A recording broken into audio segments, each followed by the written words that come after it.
Yo, du coup aujourd'hui on fait une petite vidéo sur Thaïs Escuffon. Ouais, ça c'est longtemps, voilà. Mais visiblement en ce moment elle s'est mise en mode ouais super coach en séduction, en mode super red pill, etc. Et donc là elle va nous expliquer pourquoi le slut shaming ça a du bon. Ouais, c'est complètement lunaire. Donc on a magnifique. Rejoins notre groupe, moins 20%. Pendant 48 heures avec le groupe Thaïs sur valec.fr. Et bah dis donc, au final, on se rend vite compte que toutes ces personnes en fait, c'est surtout des boutiquiers quoi. Ils font de la moraline à dessous de francs 6 sous pour attirer malheureusement tous les incels. Et ça marche, ça marche. Donc, magnifique tag Red Pill, Dating Advice, parce que évidemment, c'est une spécialiste psychologie, parce qu'il faut savoir que Thaïs Escuffon n'est absolument pas psychologue ni sociologue.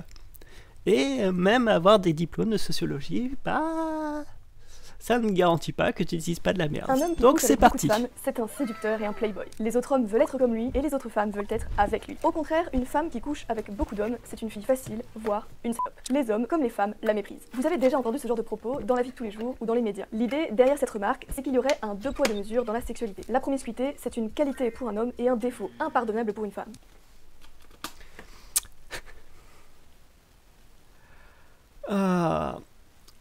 En fait, c'est ce qui se passe dans la réalité.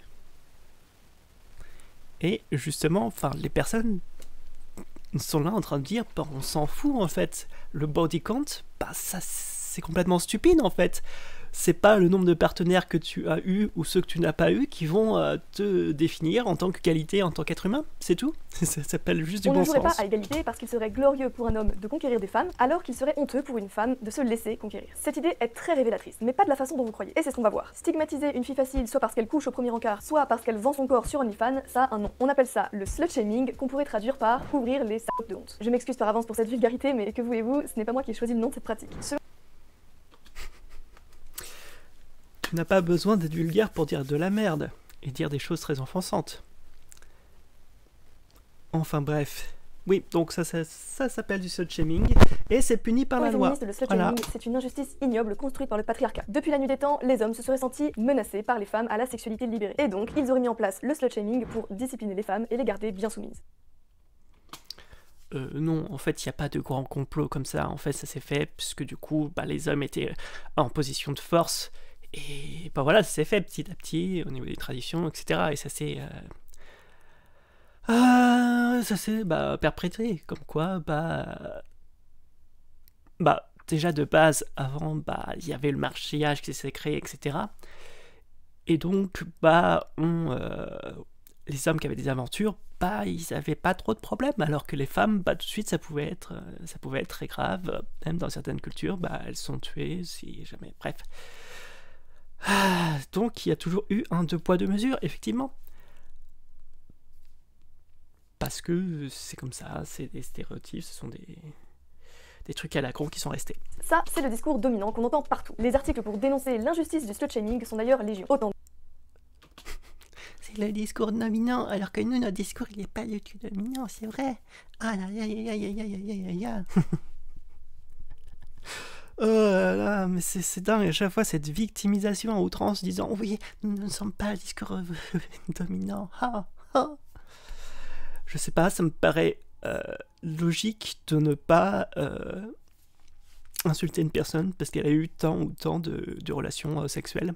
On s'en fout en fait. Dire que le sujet est sensible. Récemment, j'ai fait un tweet où j'expliquais qu'il y avait du bon dans le slut-shaming et ça n'a pas plu à tout le monde. Oui. Parce qu'il n'y a rien de bon dans le slut-shaming. C'est tout. C'est aussi basique que ça. Genre... Pourquoi il y aurait du bon? Pourquoi? Je sais pas. Pourquoi les hommes auraient droit de plus coucher avec des partenaires que les femmes? Pourquoi? Aujourd'hui, plus personne n'ose défendre cette pratique. Et c'est justement pour ça qu'il faut en parler. Parce que dans tout ce que je viens de vous dire depuis le début, dans la vision dominante qu'on entend partout sur le slut-shaming, il y a 3 grosses erreurs. Peut-être que vous aussi, vous croyez que le slut-shaming c'est le mal absolu et que c'est dépassé. Ou alors, vous vous posez simplement des questions sur le sujet. Quoi qu'il en soit.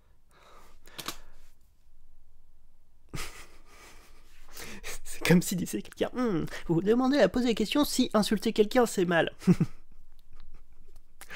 Ah, vous vous demandez la question si tabasser quelqu'un c'est mal. Mais vous savez, des fois tabasser quelqu'un ça a du bon. Oh la Il vache. faut corriger ces 3 erreurs sur le slut-shaming si on veut remettre un peu d'ordre et de bonheur dans les relations romantiques actuelles. Avant de commencer, vous avez été... Parce que elle sait ce que c'est que les relations romantiques. Elle le sait, elle le sait.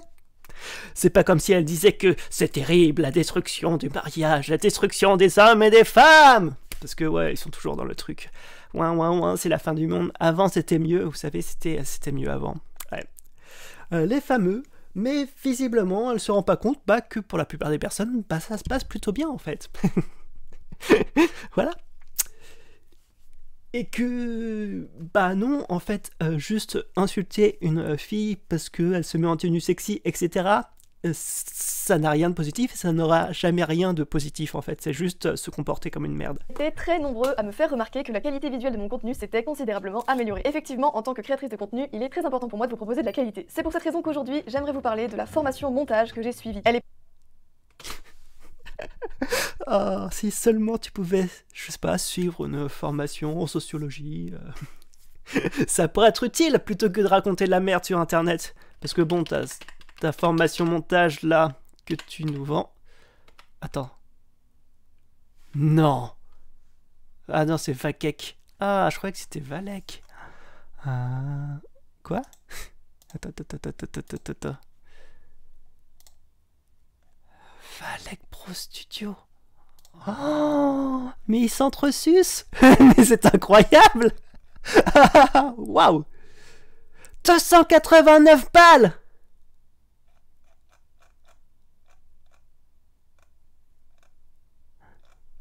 Attends, monteur vidéo, une compétence rémunératrice. Mais n'achetez jamais ça. Jamais. Jamais. Enfin, vous savez, si vous voulez faire des formations, il y a des vraies formations sur du montage vidéo. N'allez pas voir Valek. Qu'est-ce qu'on s'en fout? Réussir à avoir plus de 400 000 abonnés sur YouTube, oui, ça ne te dit rien de la qualité du montage que tu sais faire. Monteur vidéo, une compétence qui s'arrache. Ça paraît con, mais... Vous avez déjà eu des élèves qui génèrent plus de 4 000 € par mois en travaillant de chez eux, à leur rythme et sans stress. Non, en fait. Je suis sûr que des personnes qui font du montage vidéo, qui ont fait une école spécialisée, d'accord, qui ont des connaissances dans la vidéo, etc., qui savent faire régler les lumières, etc., là, vraiment, ils sont en train de... je suis désolé de vous dire, mais ça, c'est forcément une arnaque. Enfin bref, passons... En plus, elle a mis Vakek vidéo. Oh la vache, bon, passons. Il n'y a rien de bien. Longtemps, les études sur les opinions des hommes et des femmes sur la sexualité ont confirmé l'existence de ce 2 poids 2 mesures dont je vous parlais au début. C'est ce que les chercheurs appellent le SDS, le Sexual Double Standard, le double standard sexuel. Mais en 2023, une équipe de chercheurs norvégiens a voulu vérifier si le SDS était toujours la norme aujourd'hui. Ils ont donc rassemblé 900 participants pour une enquête sur les jugements des personnes sur les comportements de promiscuité. Ils ont atteint plusieurs conclusions, mais la plus importante est celle-ci. Aujourd'hui, ce 2 poids 2 mesures est mort et enterré. Les participants... Ah bon? Et notamment les hommes, ne jugeaient pas les femmes qui avaient eu de nombreux partenaires de façon plus négative que les femmes à qui on posait la question. Au contraire, c'est bien alors, tant mieux. C'était les hommes qui avaient multiplié les histoires sans lendemain, pas les femmes. Les chercheurs ont fait une autre découverte. La masturbation féminine était mieux considérée que la masturbation masculine. Il faut rester prudent et ne pas hâtivement généraliser les résultats d'une seule étude. Il n'empêche que si... Oui, c'est pour ça que tu nous donnes aucun résultat, c'est pour ça que tu ne nous donnes aucun chiffre. C'est incroyable. Les chercheurs ont bien fait leur travail, alors ils ont mis le doigt sur un véritable retournement dans notre culture. L'idée selon laquelle on vivrait dans une époque qui diaboliserait la sexualité féminine est de moins en moins vraie. S'il devait y avoir un 2 poids... Oui, parce que c'est mieux, et après, en fait, ça dépend où tu te places. C'est bien beau de faire une étude, mais quelles sont les personnes qui ont été ciblées, quel est leur bord politique, etc. Ça a de nombreuses influences, dans quel pays, etc. Enfin, là, c'est juste du cherry picking. Enfin, bref. Et puis même... Ok, ça va mieux. Et donc... de mesure, il serait inversé. Et aujourd'hui, c'est plutôt la sexualité masculine qui est accusée. Ah bon? Ah bon? Pourquoi? Je sais pas, toujours en fait on nous balance ça, il n'y a aucun chiffre, elle ne montre même pas les études. Je suppose que l'étude n'est même pas en cas de ça se trouve, est-ce qu'elle a lu ça? On ne sait pas. Alors, traduire en français, ce sera quand même plus simple. Les doubles standards sexuels sont des normes sociales, au par rapport aux femmes, on a accès plus grande liberté. Cette étude a examiné les doubles standards sexuels dans l'achat de partenaires en fonction des antécédents sexuels. L'aide d'une nouvelle approche, à participants N 203 ont été assignés au hasard pour faire des évaluations dans des contextes d'accouplement à long, à court terme et ont donné comment les partenaires potentiels influencent leur propre probabilité d'avoir une relation sexuelle à long terme ou entrer en relation avec eux. Comment les mêmes facteurs influenceraient à passer d'amis masculins à féminins. Aucune preuve d'un double standard traditionnel pour le comportement promiscuité ou sexuellement indésirable. Oui, il y avait des preuves d'un double pour l'autostimulation d'érection opposée à celle prédite. Il y avait des preuves d'hypocrisie sexuelle car notre sexuel avait tendance à avoir des paniques sur appartenance. Était plus important chez femmes.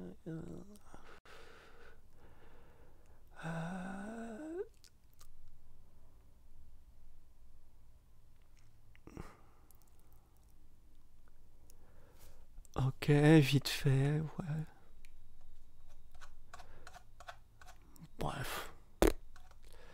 Intervenant, échantillon,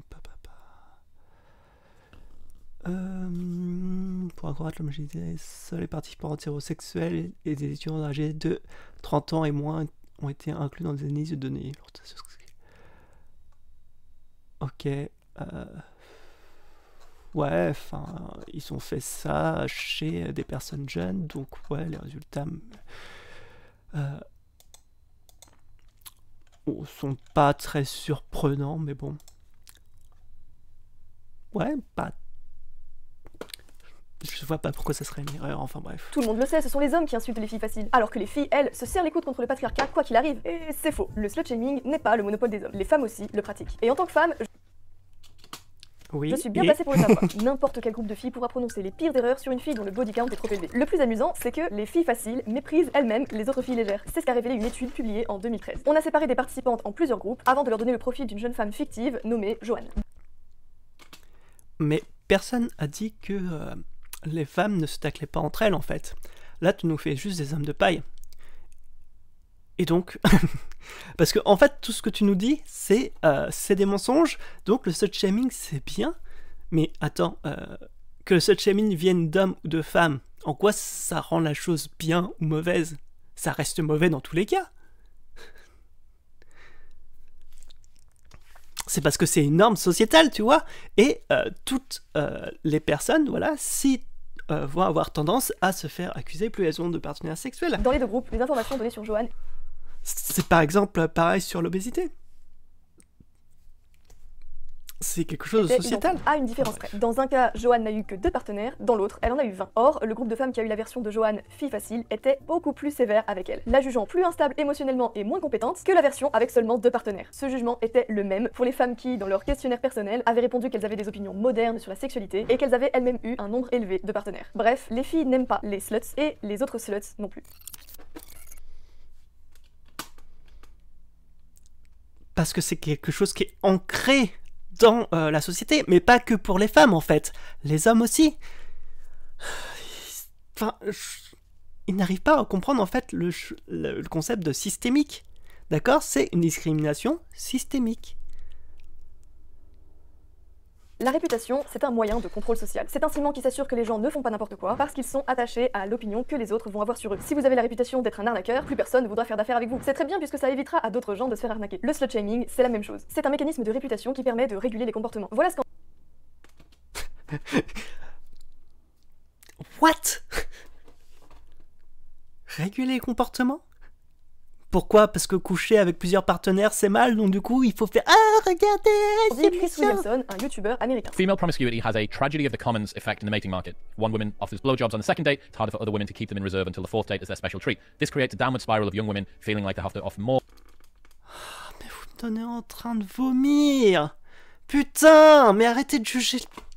Or sex to more guys just to stay in the mating game. Thus, slut shaming is a way of enforcing a more restrained sexual norm on other women, so that not all women have to become more promiscuous than any one of them would like. Mais non, c'est juste se comporter comme une merde, c'est pas compliqué, non? On en a rien à foutre du body count, etc. D'accord? C'est pas ça qui détermine la qualité d'une personne. D'accord? Et vous pouvez pas faire la même chose entre dire une personne qui a beaucoup de relations sexuelles et faire le lien par exemple avec quelqu'un qui arnaquerait. Ça n'a rien à voir. Parce que arnaquer c'est quelque chose de mal. Avoir des relations sexuelles avec une autre personne, du moment que c'est constaté, c'est quelque chose de normal, d'accord? C'est pas quelque chose de mal, d'accord? Et c'est ça le problème. Vous faites déjà avoir ce raisonnement, c'est du slut shaming. Parce que se dire avoir trop de partenaires c'est mal, pourquoi ça serait mal?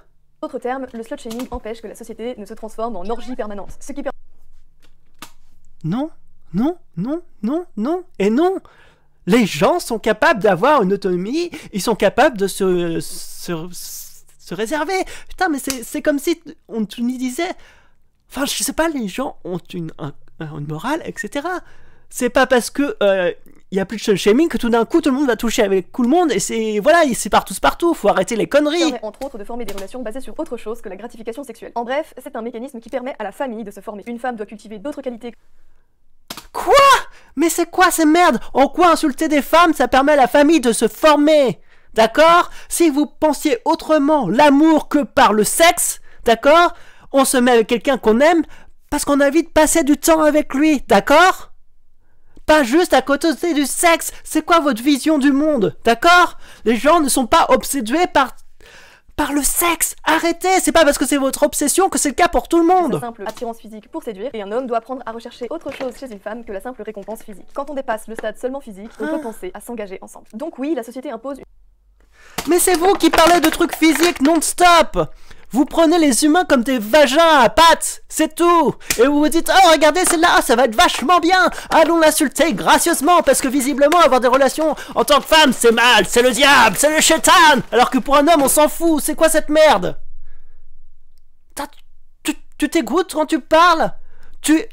Est-ce que tu relis ce que t'écris? Parce que là tout ce que t'as écrit c'est que du contre son camp. D'accord?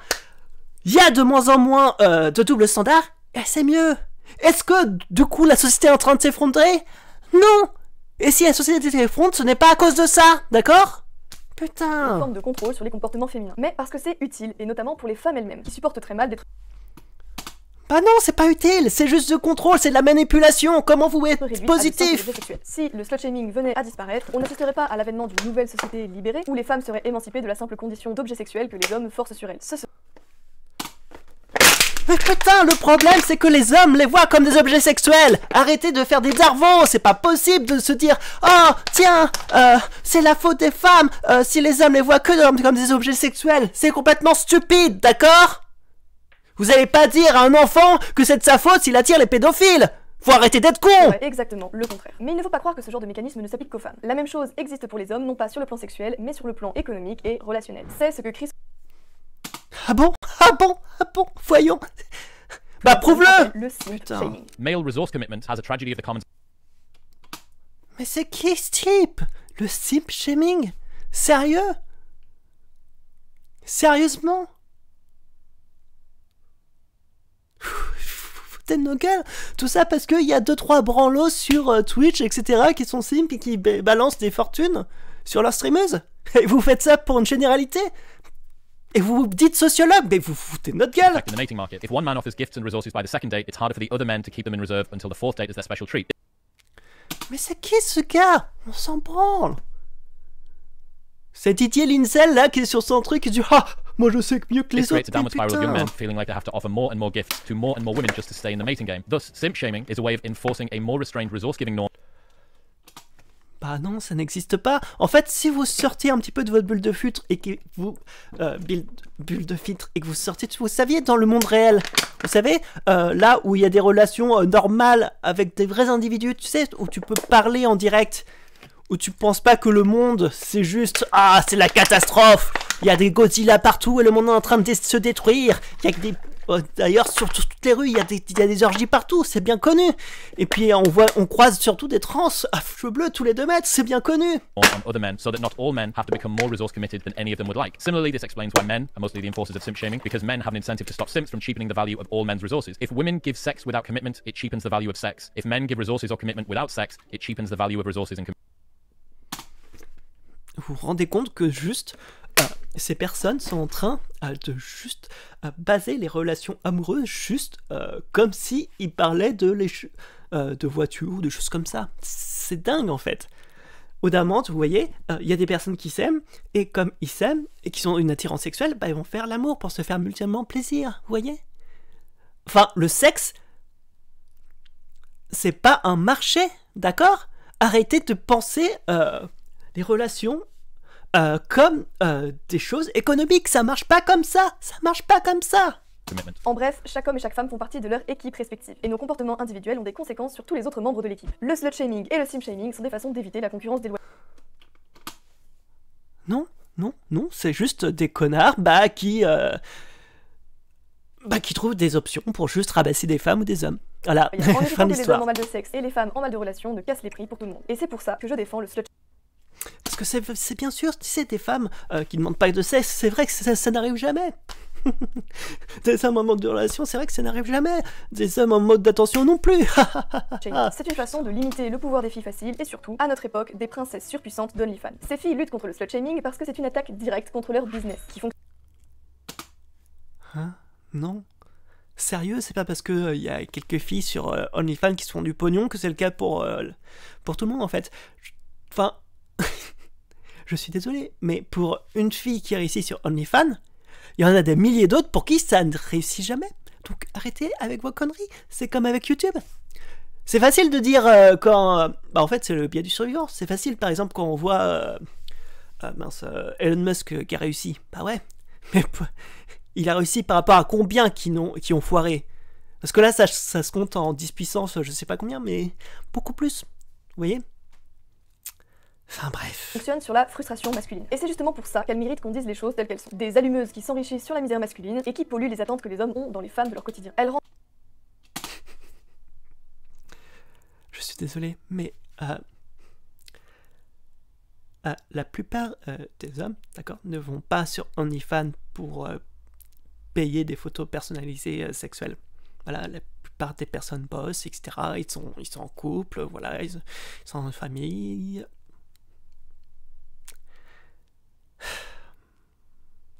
Évidemment, il serait peut-être temps d'éviter de faire des généralisations par rapport aux incels, voilà. C'est tout. C'est pas parce que certains ont des comportements défiants que c'est le cas de tout le monde. Rendre le jeu impossible à jouer pour tout le monde, hommes et femmes. Sur les réseaux sociaux, j'ai vu passer des messages qui m'ont accusé parce que j'ai défendu le principe du slut-shaming, de valider les comportements d'ultra-violence envers de jeunes filles qui finissent poignardées ou brûlées vives par les... Bah oui. Parce que avant les actes, en fait, il y a les mots. Et donc dire que insulter les femmes sur le nombre, voilà, parce qu'elles ont eu des relations sexuelles, etc. Bah ça, si on laisse faire ça, on laisse la place après aux violences qui sont derrière, d'accord? Il faut toujours d'abord qu'il y a toujours une gradation de la violence, et la violence commence toujours par les mots. Et donc dire que la violence verbale a du pont, c'est dans un certain sens dire que la violence physique qui en découle derrière est justifiée. Et ça, c'est dégueulasse. les garçons de leur entourage parce qu'elles se seraient comportées comme des sluts. Cette jeune demoiselle s'est lancée dans un petit fil Twitter autour de la notion de slut-shaming. Mais se laisser aller au slut-shaming peut conduire à des drames. L'affaire Shaina et différents épisodes de harcèlement se sont basés sur ce type de rumeurs populaires. C'est du n'importe quoi absolu. Je ne suis Qui dit que c'est du... Tu dis du n'importe quoi absolu. Parce que dire que insulter des femmes en fonction du nombre de relations sexuelles qu'elles ont, c'est bien. Ça n'a aucun sens. Aucun. pas les gens qui parlent au cinéma, et je suis sûre que vous, c'est pareil. Est-ce que ça veut dire que vous voulez torturer ces gens avant de les mettre à mort? Évidemment que non. Vous demandez à ce qu'ils sortent de la salle, ou au mieux qu'ils n'y rentrent jamais. Pour la promiscuité féminine, c'est pareil. Il faut limiter ce comportement, ce qui ne donne pas l'autorisation de se comporter comme... Mais pourquoi ce comportement serait mauvais, bordel? tu fais tout un truc pour nous dire « Ah, c'est bien parce que... » Mais pourquoi ça serait mauvais en fait? Pourquoi une femme qui couche avec plusieurs compagnons, ça serait mauvais? Pourquoi une femme, je sais pas, qui fait du porno, ou une femme qui fait un OnlyFans, c'est mauvais? Pourquoi? Pourquoi, bordel de merde? Pourquoi? Comme un barbare. Je suis pour la réhabilitation des mécanismes de réputation, pas pour la transformation du pays en jungle sauvage. Et à côté de ça, je ferai remarquer que ces histoires se produisent le plus souvent dans les cités ou les collèges et lycées de banlieue. Pas la Non, ça se passe partout, bordel, arrêtez avec votre racisme à la con, d'accord? La plupart des slut-shaming sont faites par tes proches, d'accord? Et oh, incroyable, la majorité des personnes ici ne sont pas en banlieue, d'accord? C'est comme les agressions sexuelles. La majorité des agressions sexuelles sont faites par des proches, donc de façon statistique, elles sont faites beaucoup moins dans les banlieues qu'autre part. peine d'en dire plus, Putain. mais ce ne sont pas les mœurs du peuple français et des Européens en général. Oui, bien sûr, c'est vrai. C'est vrai. Des hommes blancs, européens, tu vois, qui ne violent pas, qui ne tuent pas, qui sont pas en train d'abuser sexuellement, qui ne font pas le slut-shaming, c'est vrai, ça n'existe pas, voyons. ça c'est pour les barbares, ces gens que nous ne connaissons pas, avec des couleurs de peau différentes, voyons. Putain, mais allez vous faire soigner. Comme je défends le slut-shaming dans sa version civilisée, on pourrait me dire que je tiens Slut-shaming civilisé. Vous imaginez quelqu'un. Alors moi je suis un tueur en série civilisé, voilà. Je fais attention au bien-être de ma victime, voilà. J'essaye à ce qu'il souffre le moins possible, vous voyez. Donc c'est quelque chose de très bénéfique, voilà. La vache. Qui sont un discours contradictoire. Thaïs, tu dis d'un côté que beaucoup d'hommes connaissent la solitude, mais de l'autre, tu condamnes les filles qui se donnent facilement. Est-ce qu'au contraire, les salopes, ce ne sont pas un moyen pour les hommes seuls de se reconnecter avec la gente féminine? Est-ce que la fille facile, finalement, ce n'est pas la meilleure alliée de l'incel? Voilà ce que je pense. Si les filles faciles en question se donnaient aux garçons qui en avaient vraiment besoin, après tout, pourquoi pas? Dans la situation actuelle, ça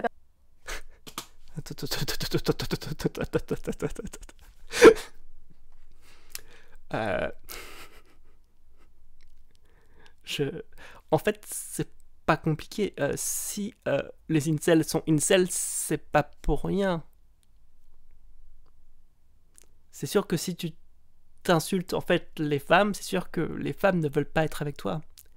Ça paraît aussi con et juste se dire fille facile, incel et puis pouf. Non. Putain, mais c'est si compliqué de comprendre le consentement ou je sais pas, des trucs comme ça. Et que ça veut dire quoi, fille facile? Sérieusement? Enfin, c'est pas parce qu'une fille couche avec plusieurs gars qu'elle va dire oui à n'importe qui, faut arrêter les conneries. permettrait de réduire le degré de solitude, ce qui est positif. Mais justement, la libération sexuelle, ce n'est pas la fermière du village qui aime batifoler dans la Ah oui, c'est vrai, c'est la libération sexuelle. Oh là là, c'est le mal parce qu'avant c'était vachement mal, vous comprenez? grange entre deux bottes de foin avec le premier garçon qui lui fait la cour. La libération sexuelle, c'est tout le contraire. C'est l'explosion de l'hypergamie. C'est d'un côté la chouin qui De l'hypergamie. Non, ça n'existe pas en fait, toutes les études prouvent le contraire, mais bon. couche avec tous les hommes, à condition qu'ils fassent partie du top 10 et qu'ils n'adressent pas un regard aux autres. Et de l'autre côté, ce sont justement des hommes laissés de côté qui se font exploiter sur OnlyFans. On va s'arrêter là, parce que c'est encore de la victimisation. Ouin, ouin, ouin, les pauvres hommes, vous voyez, les connards qui prennent les femmes pour des objets, ils n'arrivent pas à trouver de femmes. C'est fou, c'est incroyable. Enfin bref. Ouais. Ah, c'est de pire en pire, Thaïs. Hein. Ouais, c'est l'horreur maintenant. Ils se font en plus des collabs entre eux, voilà. Avec magnifique Valek qui fait de la formation. On aura tout vu. C'est comme quoi les boutiquiers qui se rencontrent.